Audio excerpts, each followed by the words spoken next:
మీరు అశ్లీల విషయాలు మాట్లాడుతున్నారా? వాటిని ప్రచారం చేస్తున్నారా? ఇది ఎంతటి అపరాధమో మీకు తెలుసా? అస్సలాము అలైకుం వరహమతుల్లాహి వబరకాతు. ప్రియ సోదర సోదరీమణులారా, ప్రవక్త ప్రవచనం కార్యక్రమంలో భాగంగా నేటి హదీసు. హజరత్ అలీ రజియల్లాహు తఆలా అన్హు వారు ఇలా నుడివారు: అశ్లీల విషయాలు మాట్లాడేవాడు, వాటిని ప్రచారం చేసేవాడు, వీరిద్దరూ అపరాధంలో సమానులే. సోదర మహాశివులారా, పలికేవాడు, ప్రచారం చేసేవాడు సమానం అవటంలో సందేహమే లేదు. అయితే ప్రచారం అంటే ఏమిటి?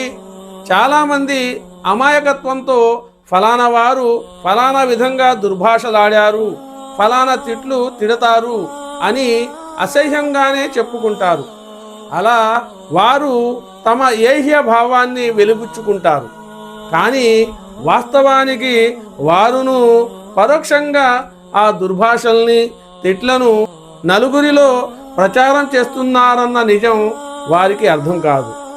ఆ విధంగా వారును పాపభారాన్ని దుర్భాషలాడే వ్యక్తికి సమానంగా మోస్తున్నారని వారికి బోధపడదు. కనుక సోదర మహాశివులారా, ఈ హదీసులో ప్రస్తావించిన విధంగా మనం దుర్భాషలకు, తిట్లకు దూరంగా ఉంటూ జీవించే అవకాశాన్ని ఆ దైవం మనందరికీ ప్రసాదించాలని కోరుకుంటూ మరొక హదీసుతో మిమ్మల్ని మళ్ళీ కలిసే ప్రయత్నం చేస్తాను. అంతవరకు సెలవు. అస్సలాము అలైకుం వరహమతుల్లాహి వబరకాతుహు.